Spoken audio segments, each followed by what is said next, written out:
Welcome to episode number 60 of the Barbell Lifestyle Podcast, where I discuss how your intuitive eating is actually BS and why that is and why social media portrays it so differently and how a lot of people try to get into quote unquote intuitive eating for the wrong reasons or without the appropriate base and why that just ends up being a total mess. So in this episode, I'm going to walk you through what that journey actually looks like for those people who successfully intuitively eat and give you actionable strategies that you can use to actually make the switch to eventually getting away from tracking your food to intuitively eating the right way. As always, if you like the podcast and you want to support it, all we ask is that you share this episode with a friend, family member, or coworker who would benefit from it. One share can go a really long way and supports our mission to help as many people as possible to live a healthier, sustainable lifestyle. Finally, we would love you even more than we already do if you took the time to leave us a rating and review on iTunes. Ratings and reviews are how this podcast moves up the ranks and becomes accessible to even more people. Thanks again for listening, and we hope you enjoyed this episode, number 60, Why Your Intuitive Eating is BS.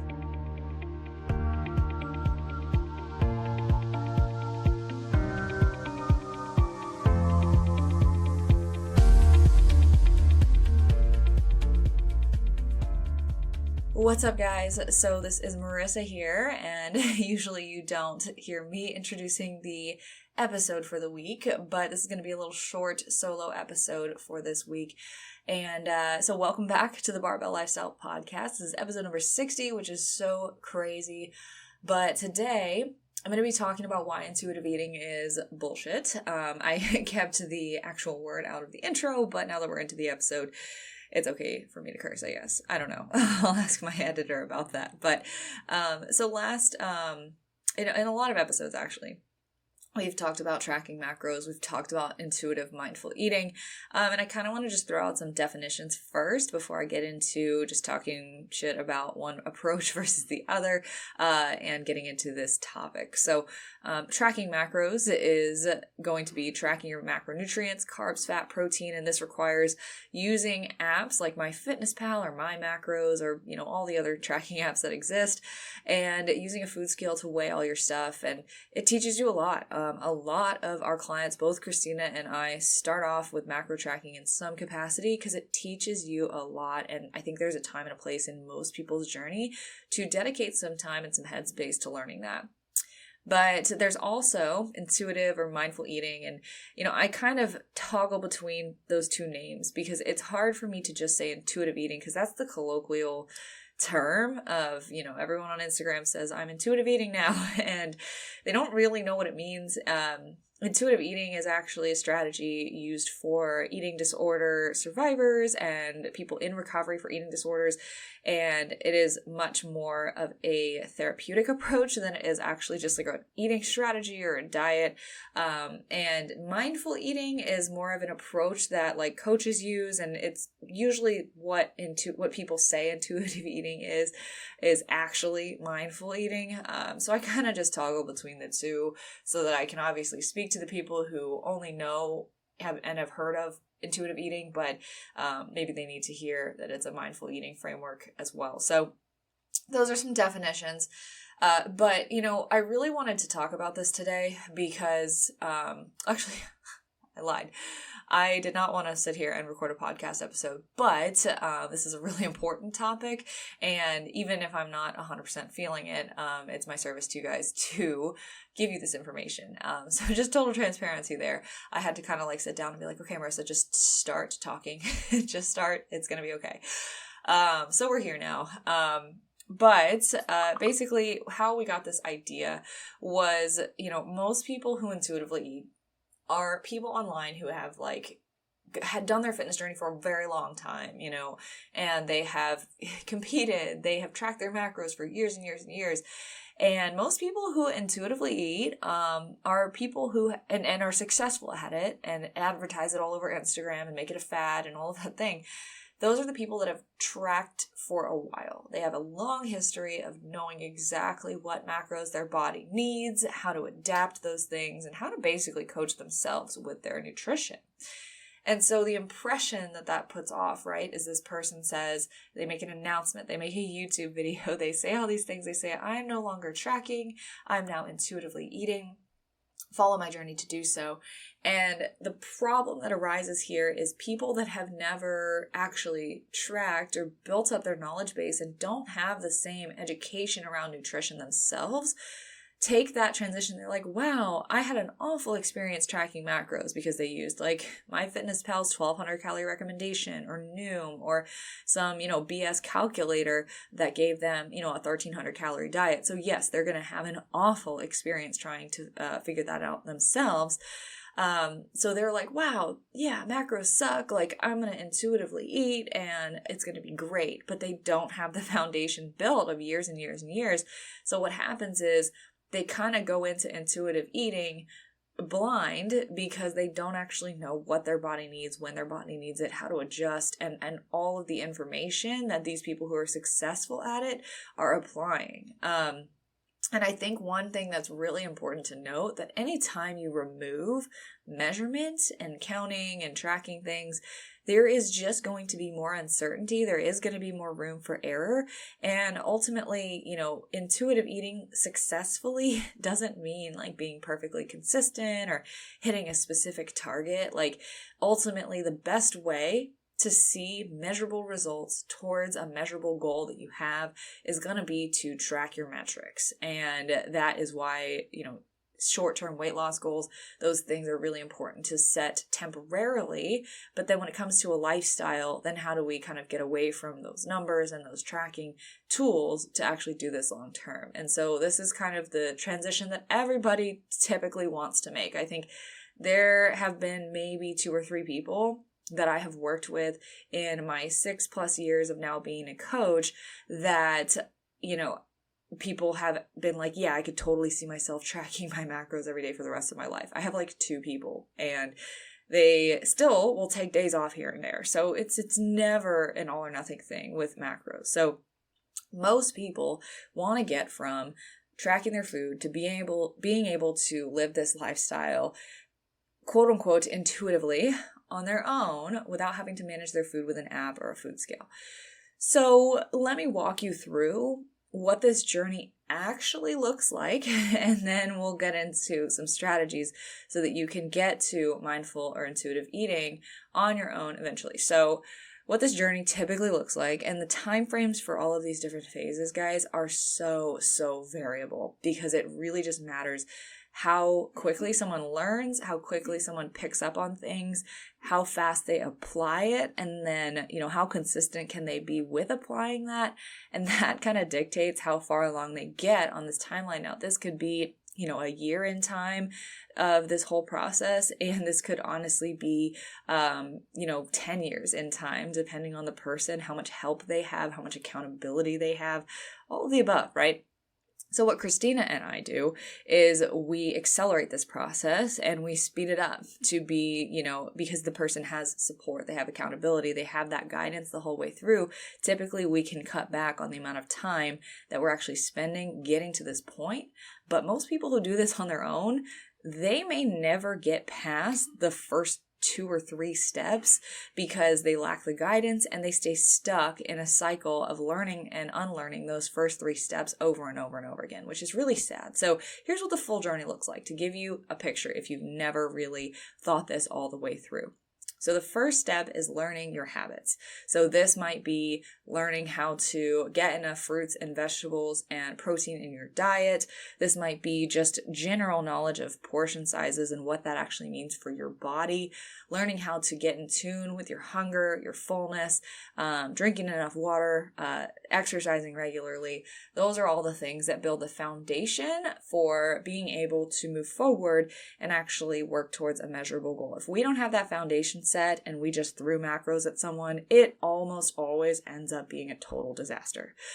So then, when you have those habits set, then the person has the option to learn how to track their food. Now, this is why I very much am strong-minded now of this is an option. right? This is not a requirement. If somebody, learns those habits that I just listed, there's a very good chance that that person could see great results, not have to track a single macro in their life, and understand enough about what nutrition means for them to make good choices for the rest of their life. And some people end there, and that could literally be it.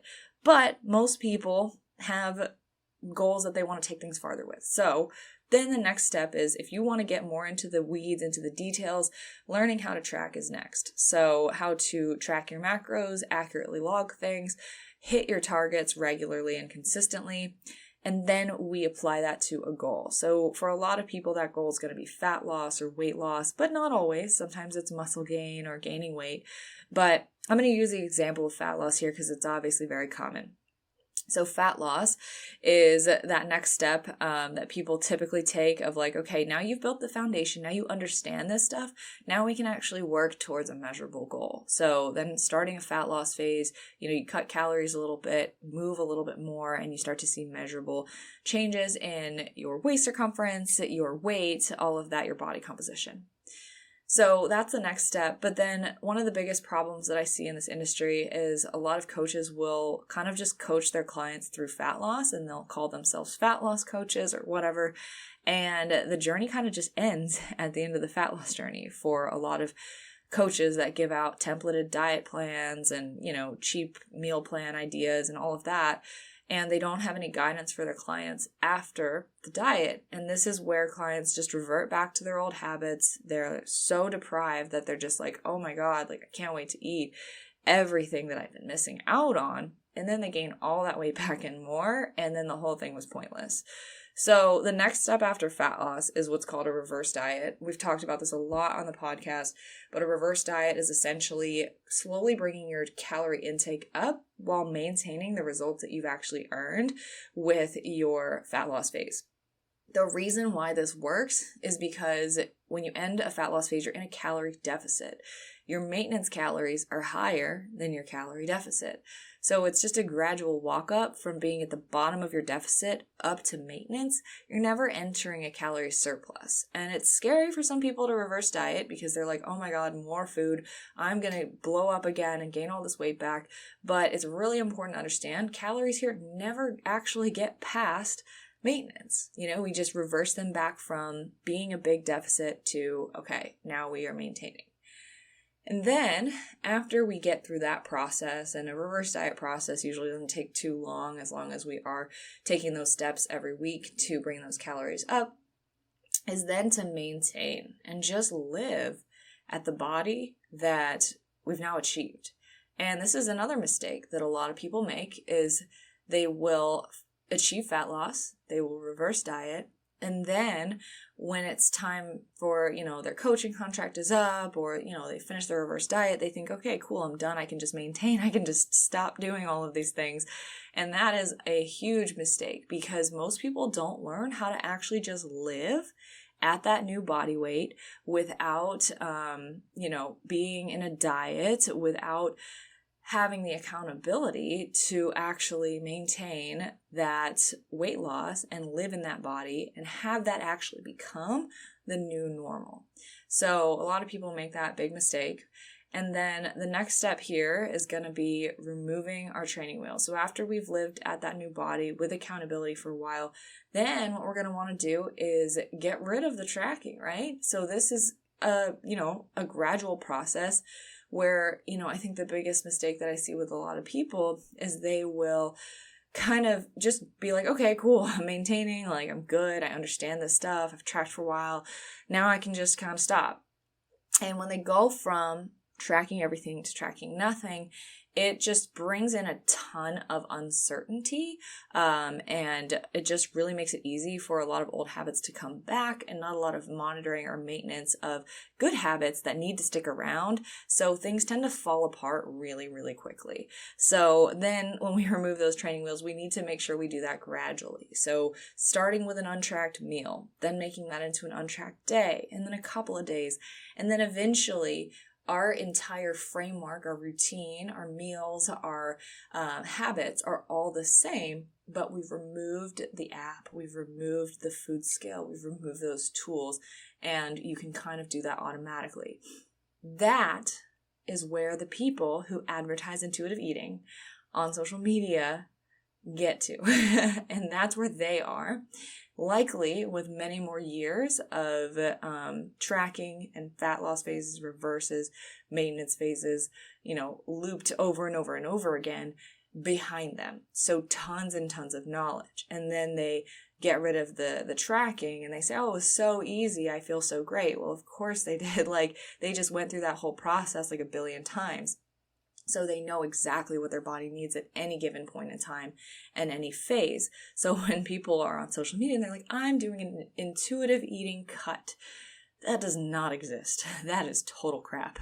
But what they mean is they understand how to create a deficit based on how they've done fat loss phases in the past with macros. So they're just mimicking that without plugging it into MyFitnessPal. So that's what that actually is. And that's why it's so triggering, because it puts off the impression that people that have never had that history before could actually have all of that knowledge and have that freedom and peace, when really that peace comes from building up that knowledge base. So aside from my frustrations, let's get into what are the actual and actionable strategies that we can use to maintain that intuitive eating when you've gone through that process and when you've gotten there. Again, that gradual approach of weaning off of tracking is key. And then it's really just about making sure that you actually trust your body and your body's signals. Because one of the biggest mistakes that people make when they track macros is they kind of get into a macro mindset of it only matters if it hits my calories. It only matters if it is in my macros, and meal timing's out the window, nutrient density, nutrient quality is out the window, how full I am is out the window, right? If it's 9 p.m. and I've got 1,000 calories to eat, I'm downing those because that's my macros. And we kind of untrain ourselves from listening to our body and what gives us the most energy and fulfillment and satisfaction out of food. So when we're going through this process of removing those training wheels, we have to learn how to trust our body again. So some tools that we use with our clients are things like the hunger fullness scale. So this is literally just a scale of 1 to 10 that you can rate how hungry or full am I. So a 1 is I'm so starving, I could bite my arm off. And a 10 is I am stuffed, more like Thanksgiving. I feel like I could puke and I'm so full. And you can kind of rate yourself on that and be okay, I'm in a good range at all times, or oh, I can totally tell that I'm ignoring my hunger signals now. How do I bring that back into homeostasis, right? And then just making sure that we do have a structure, we have a schedule, a meal schedule. We have regular eating times. We know how to put together whole, complete meals. So it's kind of about, getting away from that mindset of macros to having 3 well-rounded meals per day, and a couple snacks, or, having whole nutrient dense foods at every meal, and how to put together good meals with a carb source, a lean protein source, fruits, vegetables, a healthy fat source, and having that mindset of I'm composing meals throughout the day. I'm not just eating to hit some arbitrary number target, right? So if we can't make that mindset shift, then we're going to be in a lot of trouble. So we have to learn how to trust our body and have that structure, that foundation beyond just numbers, when we make that switch to mindful or intuitive eating. And it is really hard to get around the idea of does this fit into my old targets? Does this fit what my old macros were? And to an extent, you're always going to have that knowledge. That's the point of tracking macros, is you have that knowledge for good. And that's important. But also having the acceptance of the fact that when we do switch to mindful eating or intuitive eating, that there is no getting around the fact that there is uncertainty, there's unknown, there's room for error, right? And that's why doing it gradually is typically better than switching all at once. But, really just honing in on okay, I need to focus on trusting myself, trusting my own body to tell me, like, am I too full? Am I too hungry? Do I not have enough energy from the food that I'm eating? And maybe how does this align with the macros that I was eating before? Like, did I go from the routine I had with macros to like totally throwing it all out the window when I switched, or did things stay relatively the same? That's a great question to ask yourself. So yeah, when it comes down to it, intuitive eating is a wild beast that is harder to, I think, actually explain, understand, conceptualize, and practice successfully than most people put off. And at the end of the day, too, like, technically, intuitive eating is just like how most people are before they start like paying attention to their diet. Like, that is true intuitive eating. So the reason why we use the word mindful eating is because we are mindful about our choices. We know what's behind those meals, what's in our foods, all of that. That's what makes it mindful. So I like the term mindful eating, but we can call it whatever we want. But at the end of the day, we know what we're talking about here. And ultimately, it does come down to having a really strong knowledge base and being able to trust yourself and the knowledge that you have. So it is a process, but hopefully this sheds some light on some of the social media influencers out there who are confusing y'all and gave you some insight into what that journey could potentially look like for you. So thanks for listening to this episode of the Barbell Lifestyle Podcast. If you haven't already, definitely subscribe to the podcast and leave a rating and review. And that will help us to reach more people, reach more influential people that we can interview and bring that information back to the show. And if you want to connect with us on Instagram, we are at Marissa Roy Fitness is my page, and Christina is Christy Lynn Fit. All of that stuff will be down in the description, and we hope to see you back next week.